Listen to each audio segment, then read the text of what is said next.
This essay example, as well as thousands of others, is available in text format on our website for free and without registration. Simply Google Ivy Panda Free Essays. Early childhood education. Early childhood education is the field of practice, research and study that deal with children's experiences during their early stages of life. During childhood education, young children receive formal education and are under the care of professionals who may not be a family member. Children receive this kind of education outside their homes. The term early childhood is used to refer to children below the age of normal schooling, which according to many nations is 5 years. However, this is not always true. For instance, in the US, it includes children below the age of 8 years. The educator should be aware of physical, social and cognitive development stages of preschoolers, toddlers and babies. He or she must also cooperate with their parents in order to bring the child up in a good way. According to Blanken and Kelly, the study on early childhood is important because it is the time during which the body and brain of a child is undergoing rapid development. During this stage, children develop skills and abilities like motor skills, language and psychosocial cognitive and learning. Exogenous factors like the environment in which children are exposed to right from birth to 8 years are said to affect the psychosocial cognitive and learning of the child. Early childhood education builds a strong foundation for academic success in children. Its studies prepare the child for primary school education, which contributes to academic excellence of the child later in life.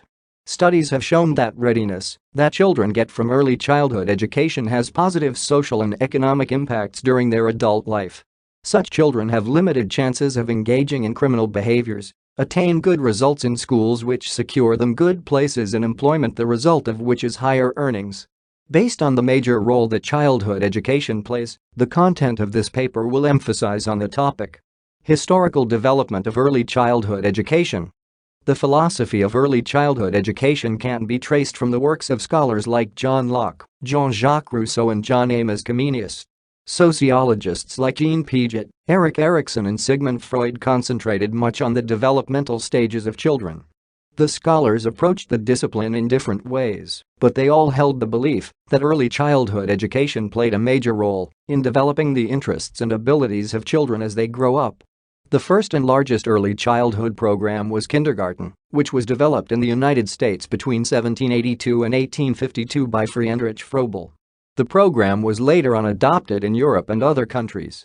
The movement was accelerated by industrial revolution and absorption of women in large numbers to work in factories. Between 1870 and 1952, another early childhood program developed by Maria Montessori was also adopted in many countries. However, the role of early education as the first step in the system of education came to the knowledge of many nations after the Second World War. Blanken and Kelly argue that kindergarten was the first training institution to offer training skills for teachers of young children. The first training school was begun in Boston by Germany kindergarteners Matilda Kriege and her daughter in 1868. The term kindergartner was used to refer to children attending school and their teachers. The kindergartens were started by German immigrants who were running away from the Russian Revolution in which Germany was defeated, and that's why they were initially German-speaking. Today, the role of early childhood education is recognized worldwide. Public institutions have been established to offer training to these teachers because children at this stage are sensitive and teachers should know how to deal with them. Current principles of early childhood education. In order to enhance early childhood education, the program is based on various principles. These principles are meant to make the system effective so as to improve the level of education. The program requires trained personnel. Teachers should acquire adequate training in early childhood education centers where they will be equipped with necessary knowledge and skills to interact and train young children successfully. Early childhood is not only meant to help parents who are working, but also help children acquire physical, cognitive, social and emotional experience away from their homes. During this period, children learn how to count, play, interact and socialize with others. Parents should be meant to understand that the purpose of getting their children to school is none other than getting the required knowledge and skills. According to Benecke and Helm, the program is based on the principle that all childhood education programs should be licensed. The teaching methodologies used should meet the interests and developmental needs of children. Licensing ensures that children are secure and their health needs are taken care of. Teachers should ensure that the environment in which children live is secure and healthy. Children learn well when they feel free and secure in the environment. It is therefore important for the teacher to ensure that children are comfortable to enhance their learning. Resources and programs needed in education centers should be coordinated by the government to ensure that children get prepared for elementary and secondary education. The government should fund these institutions so that they can buy materials and cater for all expenses needed for successful learning of children. The institutions should be provided with reading and writing materials as well as good feeding programs for children. Recreational facilities are also needed because playing is vital for young children. Coordination between parents, teachers, and the government is important. Finally, the system is based on the principle that all children have the opportunity to access early childhood education. Parents are encouraged to let their children go through the program because it creates a strong academic foundation. Professional organizations.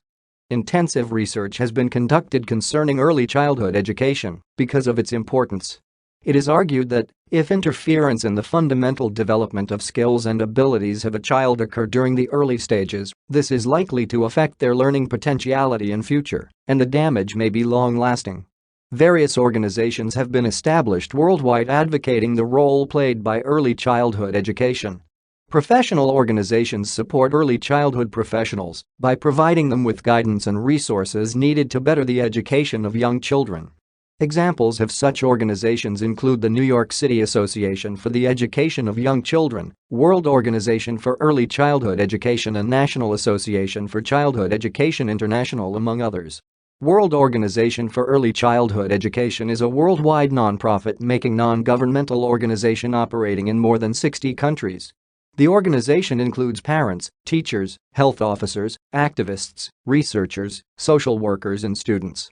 The goal of the organization is to ensure that children between the ages of 0 and 8 years access their rights to education in all the member countries.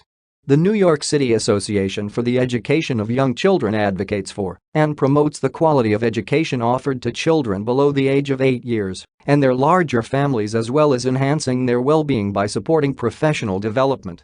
The Association for Childhood Education International is a global organization whose aim is to support and promote optimal education and children development from birth till puberty. In addition, the organization encourages people to train and become professionals who would then bring change in the society by passing acquired knowledge to children. The organization sees to it that all children access quality education. In the modern world, some of the best practices employed by teachers in childhood education centers include play, songs, and dances that form the basic form of entertainment. Play is very important for young children. This is because their brain is not fully developed, and therefore it cannot retain large volumes of information. It is therefore important for the teacher to allocate enough time for children to relax their minds. Since they cannot concentrate for a long period of time, the teacher should have several breaks in between the classes during which children should go to the field and play. The teacher should accompany them and be in charge. The teacher directs the children during the activity. In addition to plays, children can also engage in dances and songs. This is mainly aimed at refreshing the mind. Children should be taught on how to conduct the songs themselves. Finally, other forms of entertainment like watching the television can be of great help. The teacher should ensure that the programs enhance academic work of the children. Technology in early childhood development.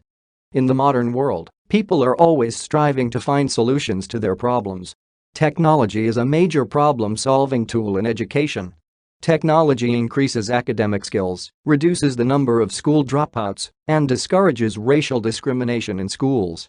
Improvements in technology have made it easier for teachers to execute their duties. Studies have shown that children in the modern world know much more than children of their age some time back. Modern generations are more advanced than the previous ones. For instance, children can easily access books of all kinds whenever they need them in libraries. This helps in rapid and easy expansion of knowledge. The use of computers, tablets, laptops, and smartphones has increased rapidly in childhood education programs. Through technology, the qualities of educational programs have been modified in interesting ways. Computers are used by teachers to teach children and keep records of class performance. Children between the ages of 3 and 8 effectively use computers today. Now the children know how to make use of the above electronics, they have a lot of information at their fingertips. For instance, they only need to Google in the computer and search for answers to their questions. For children whose parents own computers at home, they have a greater advantage because they can access computer services at home. Some mobile phones can also be networked and provide similar services. The media has improved early childhood education. Modern television channels offer quality programs more than traditional ones. There are many educational programs displayed in different channels for children to watch. There are so many such that children can never watch them all. The radio offers educational programs for children in which children are allowed to answer questions. For instance, the questions are asked by the radio presenter and children answer through a phone call. The presenter then says whether the child is right, and if not, he provides the correct answer. The knowledge is passed to all children who happen to be listening, making this a way of enhancing education. Other technological advancements which have eased early childhood education include the use of printers, scanner, digital cameras and video recorder. Blake and Taylor argue that application of technology in early childhood education will be at increase even in future. However, less fortunate and children from poor families will be disadvantaged. These electronics are very expensive. Accessing and using them will be difficult for children from poor families. Improvement in technology level is likely to increase immorality rate among school children. The more the children know how to operate computers, the more they will get in touch with sites not fit for their stage. Research has shown that many children visit pornographic sites on computers. As much as technology is going to affect early childhood education positively, it will also have its side effects. Improvements. There are many challenges which children encounter during their studies which should be well known to their teachers and other educational employees who interact with them directly. These are the right people to determine the areas which require improvements.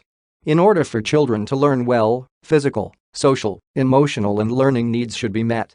Failure to satisfy one of the needs makes it hard for the child to study well. The performance of children improves when they are encouraged and supported by adults. Teachers should ensure that they make the necessary improvements to ensure the children succeed in their studies whenever they realize points of weakness among students. Challenges. Among the challenges facing early childhood education include lack of enough funds. Early childhood education is mainly offered in the private sector at very high costs. Lack of finance makes it hard for some parents to enroll their children in schools. Accessibility of such institutions may be a challenge. People may have to travel for long distances before getting to the learning institution. Other challenges include lateness from school, a lot of homework given to children that cannot be completed overnight, competition in class, lack of enough playing grounds, competition with neighboring schools and lack of enough sleep for children. Controversial issues. The list of controversial issues in early childhood education is long. Some of the debatable issues in early childhood education include young children should use computers, whether viewing the television leads to violent behavior among children, whether homework improves the performance of children, and finally the correct age at which young children should join kindergarten, among other issues. Conclusion. The study of developmental stages of young children is a vital topic. I personally chose the topic because I like interacting with young children and helping them whenever it's necessary. My desire is to see children live comfortably and succeed in their studies, and that's why I have chosen to pursue a course in early childhood education which will help me understand the concept better. My goal is to see that I help children pursue and succeed in their studies once I become a professional in the field. This essay on early childhood education was written and submitted by your fellow student. You are free to use it for research and reference purposes in order to write your own paper. However, you must cite it accordingly.